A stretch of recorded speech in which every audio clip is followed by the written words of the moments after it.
like a Roman candle. It's just great. I'm really pleased with everything. I want to find out all about it because I've not been able to keep up with all that's going on with you over this last month or so. It's amazing.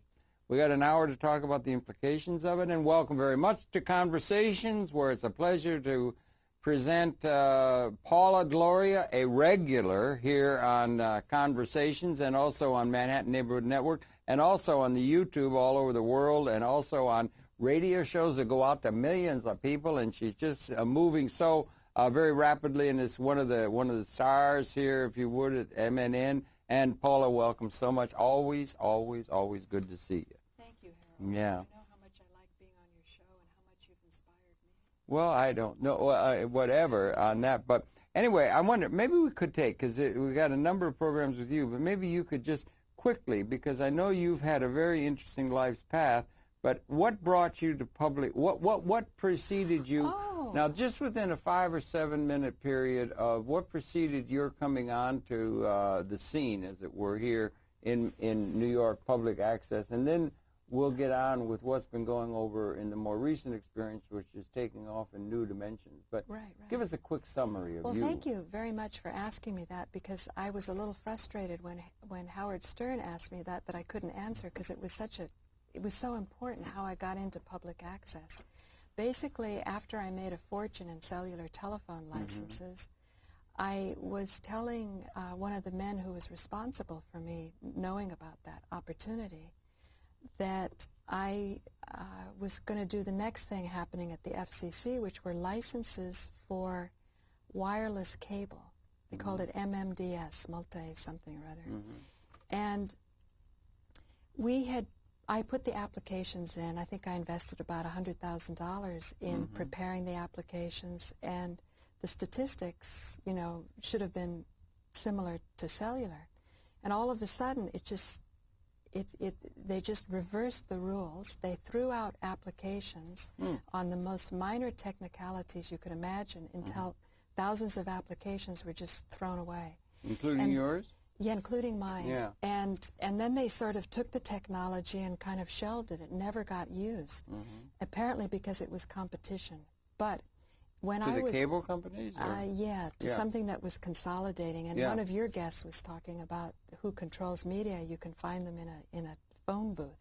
It's so small, the room. He said in the old days, 20 people was practically a democracy. I can't remember your guess. That's interesting. That's interesting. It is getting more consolidated as the capital S's get more concentrated. Yeah, he was a professor. Gee, I wish I... Anyway, he really explained as an academic what my experience was. So I was kind of gloomy about this. And I said to my friend Marcus, I said, you know, it's not the money that I mind losing, the $100,000. It's that I really, really wanted a TV station. And he said, well, Paula, you don't even have to get these licenses. You could start right away on public access. And I said, what's public access? Yeah, And he said, well, you know, I'm actually not too sure what public access is, but he just knew from the licensing point of view that was available. But it wasn't until I actually, because of Alan Steinfeld, stepped through the doors of Manhattan Neighborhood Network. And it was like a religious experience for me. I felt like I was coming into a cathedral. It's just like something made my spirit soar. When would that have been? They made that entrance in the door. Well, when Marcus told me about it, and I had my MMDS applications knocked out, that was the Telecommunications Act of '96. Right. But when I walked through the doors of MNN, it was probably '98. Okay, '98. You'd been in India. A little bit. Yeah, I've been in India ever since 1980. Yeah, you'd been in India, and you'd had that experience for 4 years now. No. That was later. That was recently. Oh, that was recently. Yeah, I never did such an intense stint as I did rather recently. That was from about 2000 to 2004. Okay, yeah. And Alan's 2005. Alan's been here forever. I mean, he's really great. The new realities that he does, he's in spiritual matters. And you're involved with spiritual matters as well, particularly, you know, Ayurvedic medicine and all that sort of thing. But you came in and you were... speaking of Ayurvedic medicine, what's on my nose right now... That's what I was told to ask you. Yeah, castor oil and green clay. It's sort of a troubleshooter for Could we come in tight on her, any more tight, so you can see the dot on the end of her nose? I'm not sure. It's green clay that's brushed over castor oil, and the idea of it is to let the skin rest a little bit, particularly if you go in the sun, because you don't want to aggravate it too much. I'm just kind of troubleshooting, because once I had something on my arm that looked suspicious, because skin cancer sort of becomes black. I think that's why they call it melanoma. Melanoma, like a Greek word, mel is, is black. That's right. I hadn't thought. Yeah, and that came off, and anyway, I'd like to troubleshoot. I like simple solutions. So that's why she's got a dot on the end of her nose, is to protect against melanoma. Yeah. So anyway, back to how I got into public access. Yeah. So Alan was doing this show, New Realities. Right. And I didn't like the name. I thought, that doesn't make any sense. Reality's reality. How can you have a new reality? And then I started to learn more what he was up to, and it turns out he had a model of some of my experiences from his work at the ROMP, the School of Enlightenment. And I was pretty impressed. That's New Age stuff, right? Well, they call it the Great Work. It's actually really old age, ancient schools of wisdom, actually, that we, as a civilization, we really haven't utilized all the knowledge that's available. From the ancient wisdom schools? Yeah, like the pyramids might be one example of higher technology. That Buckminster Fuller, or maybe even binary economics, maybe if you open up power to more people, then you can see more creativity instead of these solutions where we always wind up killing each other. Is that term the new, what do they call it, New Age? Is that an overworked term, or where does it fit in? You got people... I think they say Madame Blavatsky was the Madame Blavatsky, godmother and Alice Bailey? Yeah. Alice and she Bailey. wrote around where I live now in Gramercy Park. Blavatsky or Alan? Yeah, okay, yeah. But I know Webster Tarpley didn't like her. He felt she was a British agent. Well, he thinks everybody's an agent, I think. He may be right. I know, and people think he's an agent. Yeah, so, I know. It's really something. You're getting into that in spades, I know, around the 9/11 truth and everything, and all that kind of stuff. But, okay, so that's the thing. New Age, new reality.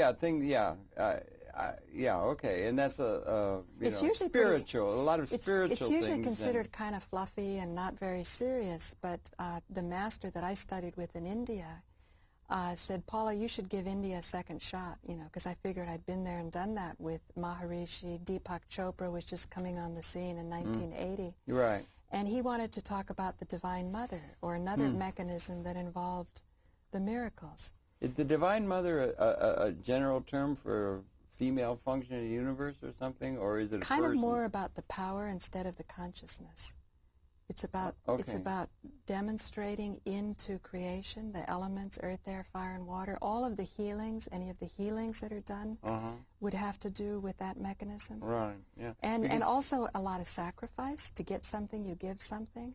So that starts to bring in my interest in Judaism, and I'm reading this book now, Abraham's Curse by Bruce Chilton. Yeah. But I notice at the beginning Bruce Chilton cites the official version of 9/11, which makes me suspicious. Now, some people know that the official version isn't so, but they just sort of look the other way. Others are, just sort of going along with it, and most people don't want to think about it. But when you're really interested in how Jesus did the healings, and if all disease, if you take the premise that it's based on heartbreak, then you have to find that heartbreak to rectify what's going on in the physiology, and then you go into painful areas. Yeah, the only reason I asked you is Sri Aurobindo, or Auroville, and that had the mother. I've been there. There was a thing, the mother was somebody that was very important there. But that was a person. Well, India, in general, has, it might be the last stronghold for a concept of the Divine Mother. They'll always, they respect that image of femininity very much so. And actually all the great religions have that at its basis. I was talking with a friend the other day, and I don't know quite how to get to it, I can't get at it right. They use metaphors. You have to go to metaphor all the time to try. And Alan's right about my sense, there are new realities, that things are changing in a large way. But you have a male and female function. You have a thing, Buckminster Fuller, rather than talking about men and women and everything, but they got a function in the universe, and they got a combination. All reality is a combination of what they call tensegrity. And you got tension and compression. You got the two things. And one has a sense of movement, And the other one, and so I got a metaphor because I got another metaphor from just understanding evolution. And 650 million years ago, in terms of evolution of things on this planet, we got to the point where all fauna, they'd gone through the chemical transformation that created life, which evolved out of the, the 4 billion years of Earth, and then 13.7 billion years of Big Bang. So it had life forms. They were all uniform. For those who believe in the Big Bang. Yeah, for people who believe in the normally accepted paradigm, the canon. But the point is that 650 million years ago, all fauna was contained. It was unicellular spongiform, very simple unicellular.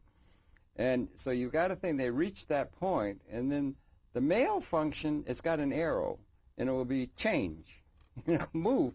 And the female would be like compression, the whole of it. And so the female unicellular spelliform, if it had a consciousness, would be saying, this is cool. Here we are. We got all the way to here. We're looking at let's put up some curtains. Let's get some style. Let's make things really nice over here within this context. And the male function is going to be going, move out. So it's Eastern and Western sort of get contained in a male and female function of universe, or mind. I don't like the Eastern or Western thing. That's used a lot. But I do like Buckminster Fuller because he could demonstrate his theories with these really practical devices. How you could house people and how you could mobilize people. And that's what I think is so interesting about the work that the young master showed me in India, that what Jesus did could be a science, could be viewed as science. And so that's when you say, prove it. All of this talk, whether it's the Big Bang or not, can you demonstrate that you have the knowledge? Because knowledge is power. Yeah, it is. And with 9/11, I always tell my viewers, only take as much as is useful to you. If it's making you paranoid or upset or anxious, then back off, because what you want is the power of knowledge to make your life better. And all human beings sense that if they knew more, the big questions, what's the purpose of life? What happens after death? Are there past lives? Is there a future life? Do you prepare? This all requires knowledge. And so to me, looking at what happened to 9/11, it was the same kind of energy as I had at the ashram in India. Okay, really? Kind of everything I thought I knew about spirituality was just turned upside down. There's a lot. Yeah. But you think it's sort of light and love and just always be good and be nice and be sweet. And as you know on YouTube, if you looked at any of my comments, some vicious stuff. Yeah, I know. But if you have in your heart that you really care about connecting with people, and that by having more people in the pot, giving their input. Democracy. Then, but along with democracy comes responsibility. And some of the people on YouTube, their handles, you don't know who they are. Yeah. And there could be, like some names, I censor several people using the same name. That it's a job that's done as part of the PR to kind of obscure what really happened. For example, during 9/11. But it's not only 9/11. It's health care, and it's capital ownership. I think there's a lot of obfuscation that goes on about why our economy is so dysfunctional. And there's a lot of that argumentation. Yeah, we have homeless and then empty spaces. Yeah, all that. There's a lot of inconsistencies, that sort of thing. I think that it seems to me that the consideration of these larger issues, like what's it all about and the universe and all. Right. I don't know. You conjecture. Maybe there's something there. And it is, like the Vedics have been telling us, that reality is a seamless web. They seem to think that material world comes out of consciousness thing, and the other way around. Not Tantra. Tantra will be the other way. They'll say, do not say that the body is not real. It took me a while, because with Maharishi Mahesh Yogi, taking a technique of transcending with the mantra and going to the absolute state of consciousness that everything came out of, that's one way to look at it. But there's another way that nature and the elements is what produces God. You don't have nature coming from God.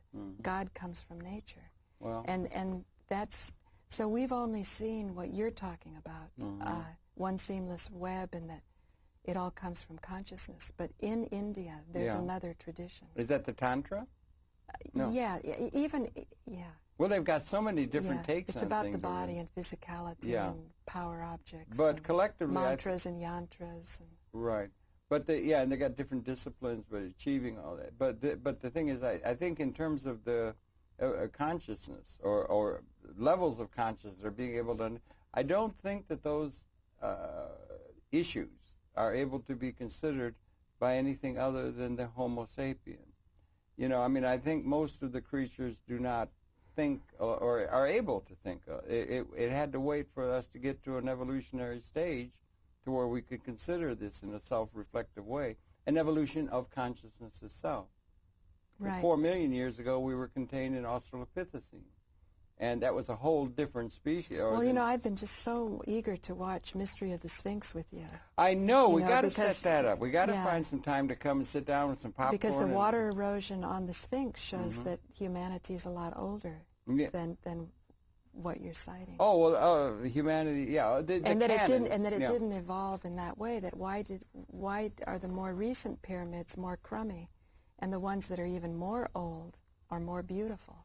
It seems like a degeneration that would take place. So it's more like a loss of knowledge instead of coming from the Pithecine and, you know, all of that you often cite. Well, I was just thinking evolution of species and so forth. You know. I know you're just saying it as a given, but then here's some evidence that comes up, and that got a documentary. It got a Emmy for research. Molly was involved in 1993. Yeah, I want to see that. But that knowledge never got to really flourish because it was just too uncomfortable. Yeah. And a lot of universities have the evidence in their basements, but they don't want to deal with it, so they just hide it away. I think so. And there's a lot of Black Athena, that book. There was a lot of Nubian influence in terms of ancient Egypt. It might go back further that they could tap into. A lot of that gets involved in even the politics of race and all that kind of thing. And it's all there. But anyway, we got kind of far afield from you walking in the door of Manhattan Network and seeing it as a cathedral of opportunity to communicate. So Alan was doing that, and then he somehow helped me to get a show. Oh, I know what. I was having problems with a tooth, and I didn't want to have a root canal. And so I learned so much about trying to save a tooth.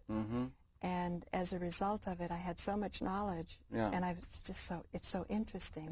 Teeth are like antenna to different organs in the body. Are they really? Yeah. Yeah. The bottom of the feet, reflexology. They've always got connections there too. Yeah. Right. So I started a show, and he supported it, you know, because I didn't take all the classes and things. I was just the talent. And he helped me to do all the camera work. Good for him. If it wasn't for that, I never would have done it. Yeah, well, it's really good. I'm glad he did it, because I'm really glad you're in public access. I'm glad things are moving so well for you and everything. And you had the whole tooth. When I went daily, he said, okay, you're on your own. Then I had to learn everything myself. Yeah, and you've been doing really well, and you're doing it from home and all that sort of thing, and you're really going. Then the Internet came on. The Internet wasn't happening in those days. I know, the Internet. Sidney Dean knew it was going to happen, but we hadn't seen it. The rest of us hadn't seen it. Glad you mentioned him. He's one of the godfathers, or the founding fathers of public access, going back to about 1980, and that's something we're really interested in. When did he die? I think it was 91. He died at the age of 97, or it was 97. He died at the age of 91. I'm not sure. Well, you know, when I was over at his widow's in Washington Square, Eugenia, gorgeous. and I looked at the carbon copies that were typed out in the 60s. We got to get back to that. He saw it. He knew it was happening. The Internet did not come out of nowhere. A lot of these New Age groups sort of indicate that the Internet is a surprise. But when you look at that, you see it wasn't. Well, I think it's a surprise. Well, take a look at, he saw that. There was a different term, coaxial cable. Yeah, it was a cable. But we you could didn't do have everything, pay your bills, and, you know, we haven't even tapped into what he was saying. he could see that coming. And it was that Sloan Commission report that he was part of, I believe. It was about that 1980. The franchises were just being let, and it was called the cable television, the medium of abundance. So you get to a thing where we may be coming upon an abundant capacity out of what we've had out of history in terms of communication. That's a big transformative kind of thing. But I don't think that when he was around, it would have been 1980. I'm not sure when. You had to await the transistor. You had to await all kinds of developments that had to happen before the Internet could emerge. It couldn't have emerged in 1900. Or something, and it couldn't have emerged before it did, actually. And now it's got new capability, and they just upped the bit rate so that you can have a 1,000 gigabyte file on YouTube is getting closer to pristine quality. Right. And out of the labs, everything's moving exponentially in terms of bringing abundant capability. And that's a metaphor for the whole evolution of human society, too. Right. That is very hard because all of our institutions were predicated within a certain context. It's been qualitatively changed by the zeitgeist. Right. But that's the thing that we're going through, and there's a lot of angst coming out of that because it questions all the assumptions of all our institutions, essentially. And so that's where we're at now. They got this conference going right today as we talk out in Minneapolis, which is great, about alternate media. Yeah, but I'm sad to say that, you know, as I was listening to them talking, it sounds all great about, you know, oh, we have the power, we're the people, we have the Internet. But having seen my videos being taken down and having no recourse for knowing why, and YouTube is the best game in town. Yeah. You don't get the kind of traffic if you put it on your own site. Or Blip or something. So I think unless you have capital ownership, I just don't think you're going to have the power that you need for the people to really have control. We're running a little far afield, we're getting into air territory that I've been treading for about 40 years, climbing up Mount Sisyphus. You know, I bow down to you again and again, Harold. You turned me on to it, and it's the brightest hope and star in what I'm working towards, because I don't want to just bring gloomy news that we saw character-generated images of airplanes and we saw deception during 9/11. Yeah, we want to talk say about I want people to know that they were deceived, but don't just stay in that place where you're feeling deceived. Look at what you can now ask for. Don't be deceived. Be awake. Be alert. Be enlightened. Well, I keep going to these metaphors. History is a nightmare from which we are attempting to awaken, Mr. Joyce said. And we're awakening. There's possibilities now, and Alan is right on the right track. It's a new capability that's emerging, and it's there now, possible. And it brings possibilities that the future... We should be a little easy on the founding fathers or mothers of things historically, because there were things that are possible now, much less in the future, that simply were not possible in the past. Like we had chattel slavery. We didn't let the women vote, if we're crying out loud. Those kind of things. But in a certain way, none of us vote today when you've got these debold machines and you've got, you know, candidates that are kind of pre-selected, and it's kind of like professional wrestling. Well, everybody feels that they're being deceived. Well, but you just go along with it, rather. I mean, like, look at even Obama, the ones that are supposed to bring radical change. If they don't have any notion of economic change, people's concern are their jobs. Their concern is their bank accounts. They're concerned about being thrown out of their houses. I mean, the credit that everyone's been borrowing is based on equity in the houses. What's that going to look like when that equity is called in? Yeah, and it's part of a larger transformation that's going on. And I think Larry Parks said you should make it illegal for hedge funds to trade based on people's houses. Larry Parks is really into Van Hayek. He's really into Van Hayek and gold and that kind of stuff, and he's got an interesting take. A lot of argumentation among the economists, and the thing is, how in the hell are you going to set up an economic system if you're opening? And think 100 years out or something, if you can get that kind of a thought going or something like that. We're still going along with all of the idea there's not nearly enough. People have to die, you know, and that we have a capability that's unprecedented coming out of history, but it's always been scarcity. So you have a few people who rule everything. You had the king in the castle, and then you had the serfs wallowing around in the mud. But you still may need a king in the castle. You know what I mean? Maybe we should sort of revisit somebody that will really take a lot of responsibility. For example, if you were a queen and you want to look beautiful and you have all the money to get nice clothes, how would you feel if you start looking out in your kingdom and see everybody living in shanty towns? Wouldn't you sort of feel that was kind of part of your clothing? Is it that if you had a neighboring queen come by, they would just say, "Ooh, look at you! Look at where you live, or look at your country." You would mingle with the other queens, and then you would have places where you'd get together, and then you'd turn up your nose as you go by the people that are the masses. But what I'm saying is, you're in advance. You know, the divine right of kings and queens. Yeah, but I think there's that notion that the queens and the kings didn't care about their kingdoms. They maybe did not. Some of them did. Some of them didn't. I think right now, for example, some videos get taken down from YouTube. Yeah, you keep coming back. Who do I go to? Who's the queen? Who's the king? You know, who can I petition? Who, you know?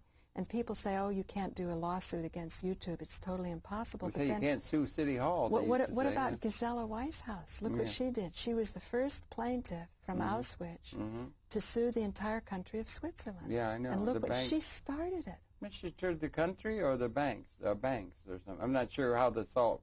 And you get into the law, it's really Pickwick Papers time. I want to work with her more, though, because, boy, she has good energy. But we're going to get back. Okay, all of these are things that we ruminate on and this kind of thing, and that's what I'm all interested in. But the thing is, you walked in the door and you thought you were coming into a cathedral of public access. You got this show, and it's called, now it's evolved from Whole Tooth to farther down the rabbit hole. Had the whole and tooth you have for a 2 comprehensive years. Understanding of things. You're picking up on all kinds of things. Right. And recently, you've been going, and then you managed to set up to where you can do really good programming right from your home. Yeah. You're doing it. You were the first person around our realm that got really involved in YouTube. You got thousands of hits, programs up, and you've been doing it, and you're reaching you're reaching out to all kinds of people all over the place. Right. You're picking up a lot of things comprehensively. And now you've been involved recently, and this is going to air on a Tuesday, and tomorrow there's going to be an old program that I had done with Les Jameson, who was one of the fellows that had brought together the community around the 9/11 truth, that the tale that the NIST commission was wrong. And a lot of people got focused on that idea as one that proves, aha, that system in place is really going to be able to address with a thing that they can't deny. We're going to be able to bring a real charge against the system and that sort of thing. Now they've got people who not only say that the 9/11 truth, there was thermite, they brought the buildings down, the American government was bad, it's all bad, the thing is bad, we've got to change things. Now they're saying, there are people saying there weren't even any airplanes that involved the media. And you've gotten into a hornet's nest and of all it's kinds not of... an inside job, and it's not the government, it's not, stand-down orders and things like that. And people say, I'd like to say something... The media. Yeah, and regarding Les Jameson, he was one of the first people on the scene as I got involved with it through Webster Tarpley. Sure, who this I program found is going to air tomorrow. From when this program is aired is 1905, or 2005. But something to keep in mind, there was somebody before Les that was working on the research, and that was Nico Haupt.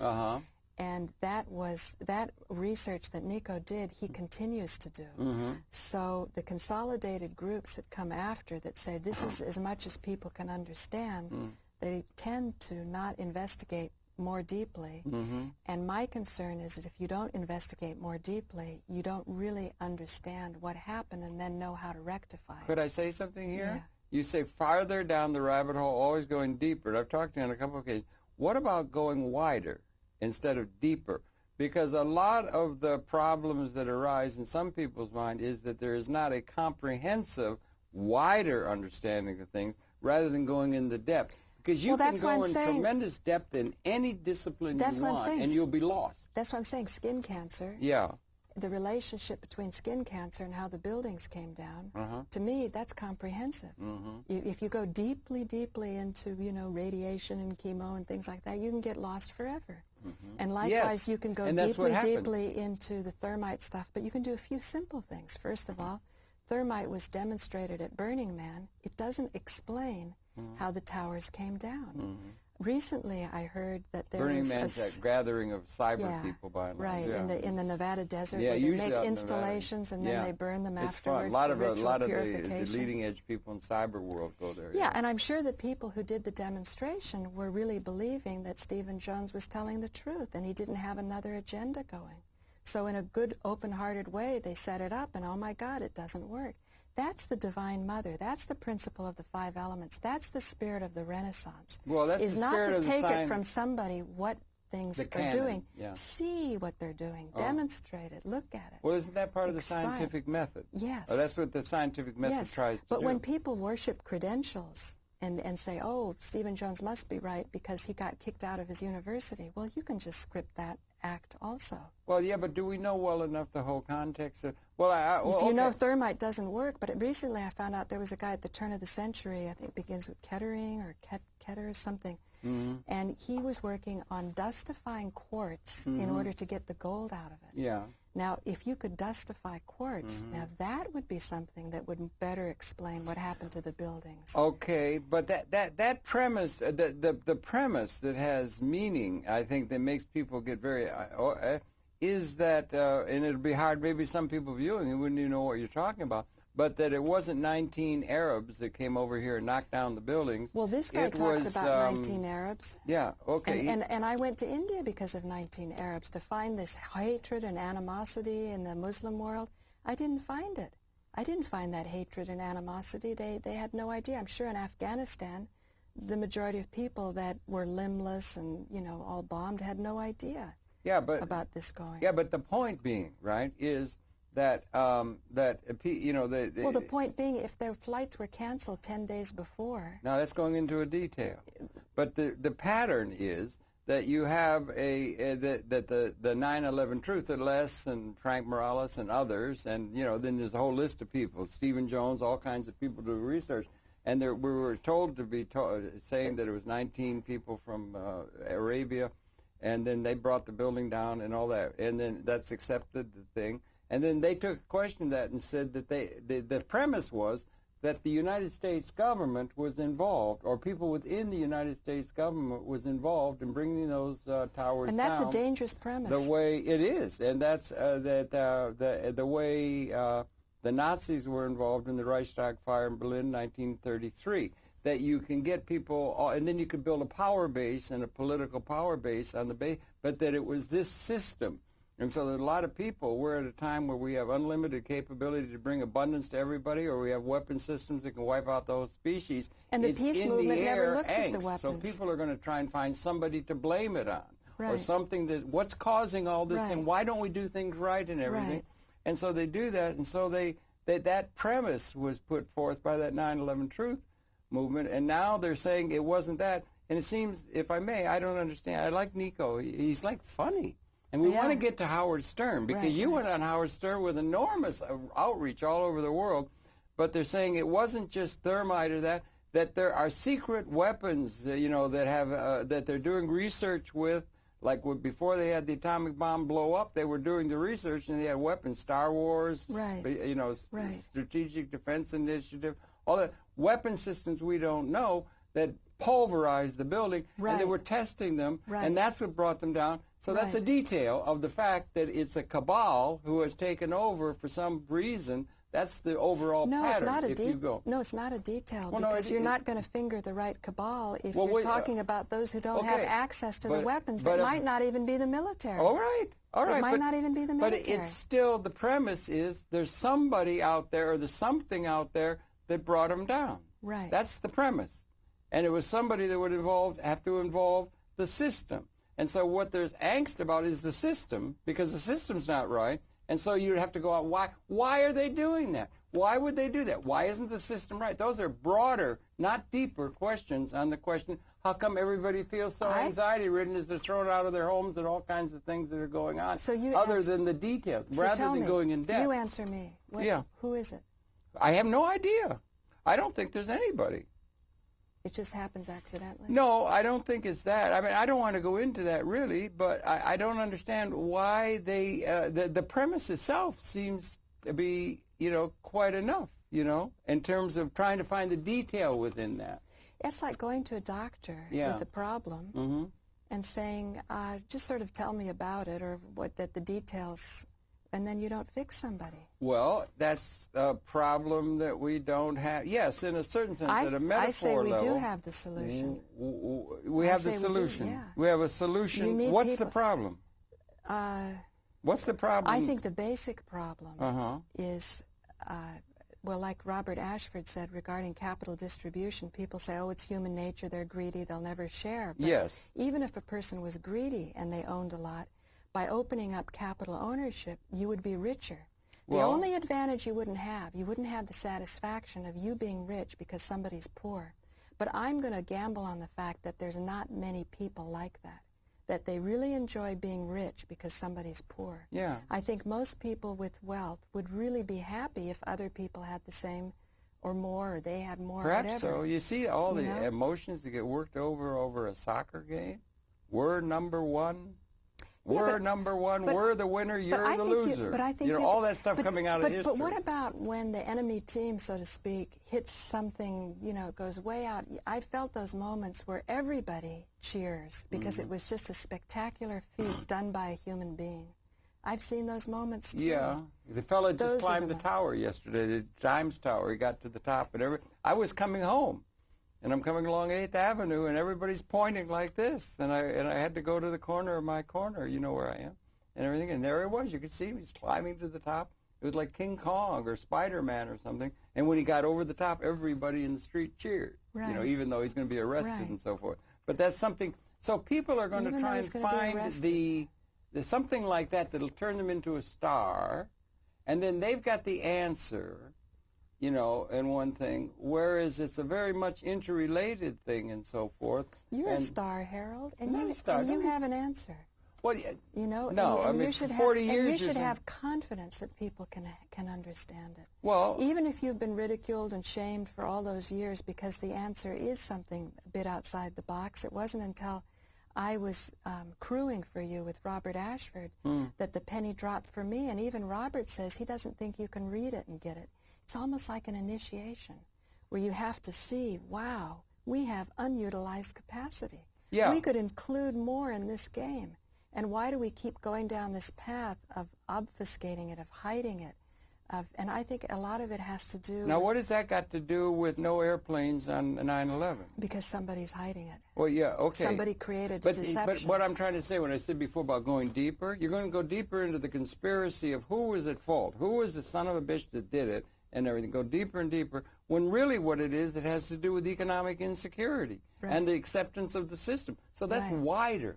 That's more inclusive. So you have and to also, that kind of thing is what I'm saying is it's more comprehensive. It's inclusive. It's comprehensive, but it also has some practical implications. Then that means that you don't accept scarcity or lack. You display it in your own life. You have the confidence that you're going to live by rules that you know are more nature-based rules. Well, I don't know nature-based. I don't. If scarcity's been transcended, then why keep perpetuating this fear and this exclusivity? But you can't just say something like scarcity's been transcended, though it happened on Tuesday. No, something you feel deeply. Or nobody can do that. It isn't something like that. It is something.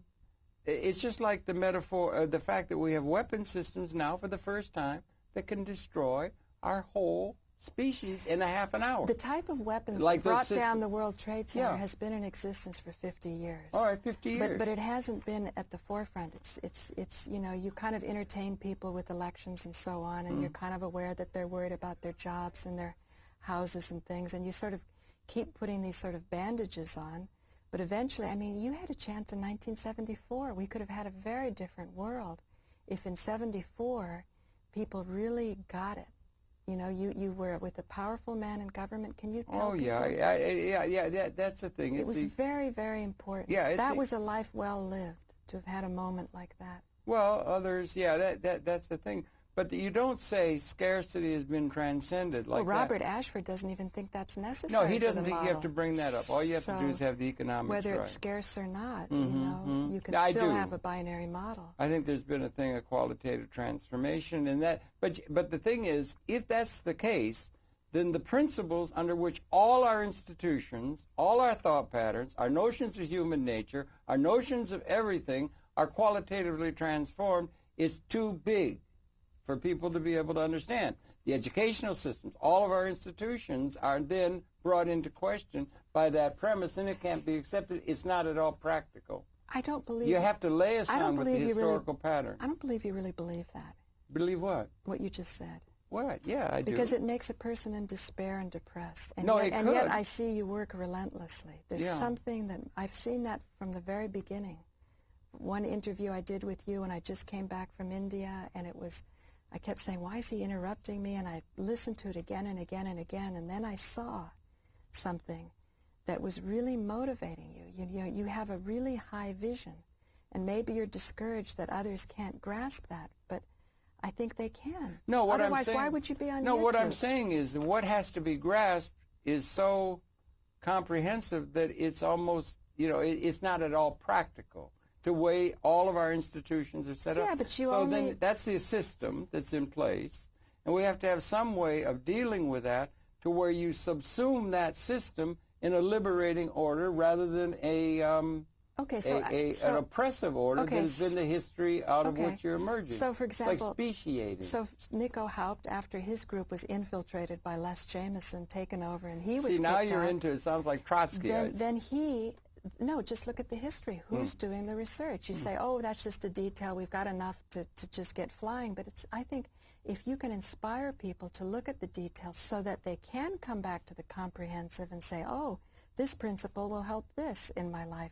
Their relationships will get better. They'll feel more abundant. And because they're feeling more abundant, they'll generate more solution in their life. They'll enjoy life more. All of that will be a function of details and comprehension, both of them working well, it's probably hand in back hand. to that male and female So let me thing. tell you, what Nico did, is he went to comedy. And I let him roll on the Howard Stern thing. I realized there will be some people who will really be paying attention to this, and just sort of let him go on. And that's why they said later on in the wrap-up there should be a Nico 101. Yeah. And that's when I said I think Nico should have his own DJ style of show on Howard Stern. Okay, we're good. Yeah. You know, but I want to get more into the spirituality, more into. I'm not really comedy. No. I don't really do my stream every day. But comedy is very good. You got the Comedy Channel now, and people doing it. And Nico's really funny.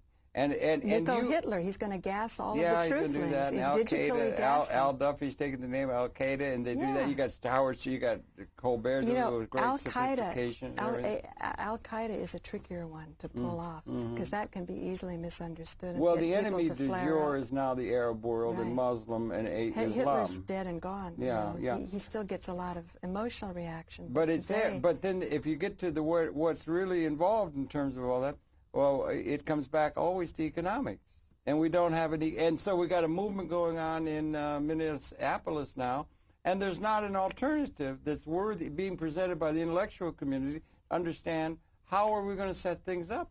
Mr. Obama is going to be president. All he's going to do is get everybody employed, and the capital ownership is still going to be just held by a few, and it's going to be more concentrated. And they're all caught up with the basic premise, or the basic idea is the labor theory of value, or the surplus labor theory of value that informs all economic theory, it informs all political theory, and it's never brought up. I would like to explain to the viewer that what Harold said, that those last few sentences are so important. Most of our wealth does not come from labor. It comes from capital ownership. It used to come from labor. However, today it comes from capital. So to have a president promising to employ everybody just doesn't mean anything. Well, you keep and it's just a promise that can't be kept. And everybody knows it. No, but do you see... You create more jobs and institutions that are going to sell, that you're afraid of losing your funding, and so you keep people even more in shackles. They're less free because they don't have real capital ownership. If they had real capital ownership, they wouldn't be wage slaves. Well, it wouldn't have to be, if I may. A lot of the nasty people on YouTube, they're nasty because they do it as a job. They're supposed to be nasty. Most of the nasty, and also a lot of the creative, comes out of deep spiritual and material angst. Because there's things when the reality is we can destroy the species in 30 minutes, and it's still there. And they're still going through the same old games that have been going on through all of human history. And there's no copying, or there's no explaining of an alternative reality. But they don't say the same technology can liberate us. You never have an electricity bill again. You know, you never have to. You put water in your automobile and you go around. Well, it won't work. The same technology. If you could just get people to painfully just take in the pain of the World Trade Center, the deception, you know, then you can graduate onto the liberation. Well, okay. Stephen Jones killed cold fusion because he felt it had to be killed, that people weren't worthy, they couldn't... I saw the thing with John the other day, Molly's dad, and he was talking about that 0-point energy. That's really interesting and everything, but I think the Pond's cold fusion, I mean, it was tested. I don't know. So it's... MIT changed the results. All right, maybe. If there's something blocking it, there's only one thing. I've always said there's only one thing. Economic fear. No, the only one thing is comprehensive ignorance. There's ignorance is all. We have a common enemy in ignorance. So what is the way in which we're going to navigate this transformation? If your job was to say, okay, here's the studies that were done at MIT, and it shows this, but you write it up completely the opposite. But you do that because of economic angst. You're going to get a grant. You're going to get fired if you don't do it. You're going to get a grant, or you're going to get the grant. But you've just lied. Yeah. You've created deception. Well, perhaps. Now, how do you look at that comprehensively? Well, people will do that, and they'll fudge it in order to be practical. This isn't You've got to be practical if you want to survive in this world. Otherwise, you're just going to be, splat on the road. And you've just practicality is the thing that keeps people. And you just sent people to war. Yeah. Because you've perpetuated an oil economy that didn't have to be there. Perhaps that's right. That's all there. And so, but the public acts. But the thing is, you're becoming a quasi-star, okay, with your thing. You're really reaching out. And I'm here to tell you. I don't feel that. Well, you don't. I'm just in circumstances. But you are, and you made this step with these people that are taking something that seems to, and then it's worse because you went on. There's a person who's famous. I don't know him well, Howard Stern, but he's apparently a comedian. And he's a shock guy and everything, shock jock, and got a wide audience on radio all over the world or something. And I shocked him back because I'm interested in those topics. I think if you get rid of sexual shame, you can move forward a lot. Well, they're going to do the sex because people are interested in that, so that's a draw. That's always a draw. If the advertising agency, anything like that. And so you were doing your program, and then they saw you, and then they came and got to you, and they wanted you to come on the show with this superstar in terms of numbers of people looking at things that they want to see that is funny and also maybe critical of things that are going wrong and that kind of stuff. And those are important people, and you got on there. And that was just on May 19th. No, that was Nico Haupt's genius about the comedy part. Because every time I went down to Ground Zero, if he was around, he got the attention there. But if you knew the sincerity of his heart and how earnestly he was trying to get the info out, like I think you and him did a SDI show and stuff, about the weapons in, I think, November 19th something. Well, and it was I had done a program show. with Nico. I talked to Nico seriously about 10 years ago. I mean, because he's been around a long time. And we both shared the fact that there are, really? well, I don't know if it was that long, a long time ago. Yeah, maybe 97. It could have been, way back. And Nico's been there. And what it is like... and I said it, and then if you expand that out beyond a weapon, it's the fact that, the information that the weapon systems now will destroy the species. Some of them will be wave weapon systems, some of them will be something else, some of them will be thermonuclear, some of them will be something else, but that is a reality that exists in a way that it never has. And yet we think jet fuel took down the buildings. The World Trade Center. Well, okay. How can you comprehend? That's a detail. That's a detail of the pattern. The pattern is we got that capability, and that's new. I think you really affect the pattern dramatically when you deceive people that much. Well, they're going to deceive the people because it's like a... okay. And a lot of people, well-meaning in the truth movements, really well-meaning, don't think people are smart, and they can't handle it. And they continue with the deception in another way. It's not smart. It's just... When you talk about the planers and the no planers, there's a lot of planers that know in their heart there were no planes, but they don't think that can be handled. It's arguing and over... that, to me, is arrogance. Well, okay. And when you talk about me being a star, whatever, I know it was circumstances that brought me there. It was but you're still moving. You're still moving. I try to be responsible to the moment. How do you like get you, people's I want you to be attention? responsible for binary. You have huge knowledge, Harold, enormous knowledge. You shouldn't think that people can't understand. Well, they don't. You should think they can't. They haven't for a long time, but maybe we can bring this together and they will No, understand. you got to think wider and everything. I've had programs with I think Islam is the de jure enemy, that everybody's being, Iran, all that kind of stuff now. And that's serving certain interests. If you make George Bush and Cheney the next de jure one, you're no closer. Right, they have. It's still, they're no more responsible, really. But if you... I mean, okay, maybe they're slightly more aware that they're puppets. But then the same thing with Obama and Hillary Clinton. Obama knows he doesn't have any kind of economic plan. It's not there. Neither with Ron Paul. What's beautiful about Robert Ashford, you take the same institutions that work for the Buffetts, for the Rockefellers. If it's good enough for them, it should be good enough for everyone else. So you don't have to have tearing down all these institutions in order to create something Well, you equitable. would tear down the institutions if you did it. I mean, Not how Robert Ashford explained it to me. You have the reinsurers. You're buying capital based on the earnings of future capital. Yeah, but if you, again, not depth, not in depth about the nuance of binary, or not in depth. Okay, tell me. In width. What you're talking about is a liberated humanity. You're talking not about somebody who has to be thinking about what they're going to get for what they do.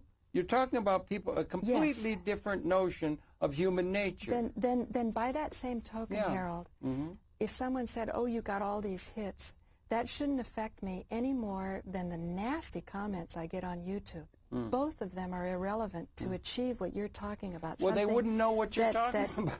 You're talking about different things. No, but I'm saying when you're talking about this radical transformation, the most radical about it is that you are clear with you and your own God within of your actions. In each moment, you're faithful to that moment. I always tell my viewers, what I knew 6 months ago is not what I know today. There you go. And 6 months from now, I may know something completely different. Right. So when I interact with all the levels of the 9/11 truth, I'm not saying I'm a no-planer, I know something you don't know, or that you know and you're hiding. I'm saying let's every day be researchers, go into it deeply, but also let's not lose the comprehensive, like what you're talking about. To me, it's been lost. Means moving forth in shamelessness. No, but shamelessness. You're not filled with guilt and angst and who's thinking this about me and who's thinking that, and am I going to lose my grant? But to know that if you do the right thing, that people care about health. If you do the there's a lot of good people out there too that will support you. Yeah, but if lots and lots of them. Oh, all right. Oh, that's well and good. But if you do the right thing, you will lose your grant. You think so? Yeah, sure. You will. You will. Or if you somebody help me. Somebody help me. Who helped me? I'm always getting help from mysterious places. Okay, well maybe. Okay, there's that thing. There's that belief and everything like that. No, it's not belief. I mean, when I was with the borough president and I asked about 9/11 a long time ago, he totally shamed me. He totally ridiculed me. And I went out and you tried to cheer me up, and I could feel your heart, trying to make me feel better. But I was just humiliated. So the next day I went up to M&N for programming, and lo and behold, I got a daily show. Now I thought if his attitude was exactly what everybody thinks, that I didn't have a snowball chance in hell. And I got a daily show. Yeah, that would have been about the time that the 9/11 Truth movement was seen as absurd. That the government could have been involved, or aspects within our society could have been involved with doing that internal rather than the enemy du jour. Now it's becoming fashionable. So you've always attracted the artists, Harold. I've watched the pattern. People who may have started a trend and then later on, like Carl Pearson. Carl's a great guy. He works hard. He had the ballot initiative. Yeah, it's a good idea. He has a beef to pick about the direction it's gone. And I'm saying, investigate the death of Dan Wallace. If you don't know how a 23-year-old mysteriously died, how are you qualified to head up an investigation for the death of 3,000 on the World Trade Center? And people say, oh, Paula, you're just looking for hits or publicity, and you're making the girlfriend, suffer, or Luke suffer. I'm not saying they were murdering him. I'm not saying that at all. I'm saying unless you investigate properly, you don't know which direction you're running off in. You may be... You always said this, that you're not an activist. I'm not. Not you want until to we be get comprehensive. It right. Yeah. Not till we get it right. Yeah. So I'm we saying haven't got it right yet. This tinsh energy, what was it? Tensegrity. Tensegrity. Yeah. So you need a little bit of both. A little bit of running off and getting it wrong, and then correct yourself because you're comprehensive, and then keep saying, well, maybe that's the wrong direction, and then correct it. Yeah. That's the thing. Work together. Well, being an activist to do something is one thing, but if you don't have, if we don't know what we're doing, it's a song. We don't know where we're going, but we're on our way. That could be a sort of thing that's an old Scottish song. But we don't have our act together. And by we, I mean not only the bankers or the people that are the Federal Reserve guys or the economic theory or whatever, du jour and everything that is out of date, but the comprehensive understanding of things, and how are you able to relate to the inherited institution and reality in a way that will include that in a qualitatively transformed way, like punctuated equilibrium in evolution, and we're coming to like a new relationship to the cosmos. And we don't have that in order because we're enthralled to the rearview mirror of history. I actually think we do have it in order. Who? Where? I don't see it. When I was in the National Arts Club with Nico and Ryan Economics, he uses that name for Ryan, who was a friend of Ryan's his friend, yeah. Yeah. And Webb Fairy Rosalie was there, and there was some whispers that David Rockefeller was in the room. And she told me something really interesting. She goes, you know, a lot of the wealthy that are being targeted and hated were just as snookered as the rest of us at what happened during 9/11.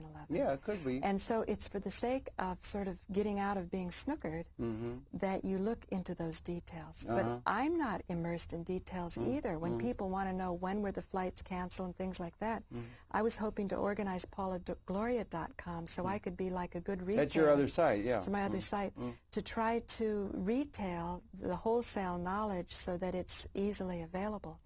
But, you know, you get sort of sidetracked. Yeah, and it gets all complex. But I will do it. And it's getting, well, you're doing great. And you got on Howard Stern, and millions of people saw you. And So they say. You found the way in which the mass of people who are upset can be attracted to something in large numbers, which is interesting.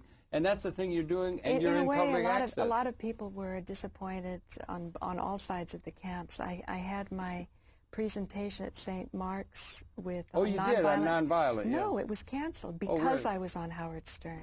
You know, because I brought disrespect and shame to the movement. Yeah, you got. And that's painful for me to take you've that got into you've got account. fight going on between them because we haven't got a comprehensive, and so Yes. it's finally going to get. Yes, so if you can help make it comprehensive, I'm all for it. Well, I think they would get to people like Fuller, you know, McLuhan, and some of these things that aren't political particularly. But they're dead. And then economic. Well, but they live on, and then the thoughts and that. And then get to a thing over the transcending scarcity, I think. Well, and it's all economics. Everything is economics in terms of the immediate situation, and they need a new economics of liberation. Speaking of economics... the only trouble is we're running out of time, darling, but we've only got a minute or so left, so wrap it up. And, I just wanted to say that right now banks are springing up all over like mushrooms because real estate in New York is valuable, whereas Sidney Dean said we could do all our banking on the Internet, on coaxial cable.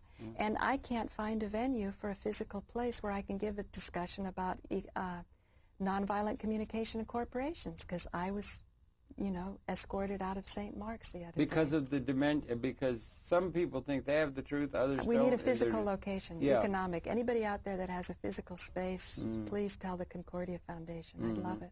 Anyway, congratulations on having that successful May 19th event with a person who's gained the attention of people in a way among the people and put you in that position and help, because I know you just got thousands of hits and attention, and it's interesting what the people are interested in, you know. Right. And so they say there were 17,000 attempted calls. Isn't that something? But none of the calls that we got were real calls. I think we'd better. Oh, we're running the credits. Good. Okay. Yeah. But that was a big red letter day. I know I could tell because everybody was coming to my site hitting your thing. Thousands of people. I'm glad they were coming to your site because at your site they will learn something. No, they was there, and then they wanted to know about you because you were unknown. So now you're going to be more known, and that's good. You're advancing it, and you're finding the way in which you can get the interests of the people, and that's a very, very good thing because more things like that can happen in public access, and public access is very important. So I'm really glad to have done it. We didn't show the book as much as we'd like to have. Okay. That's okay. And I just say hallelujah, you're doing so well, and you're doing it so well out of your house and everything.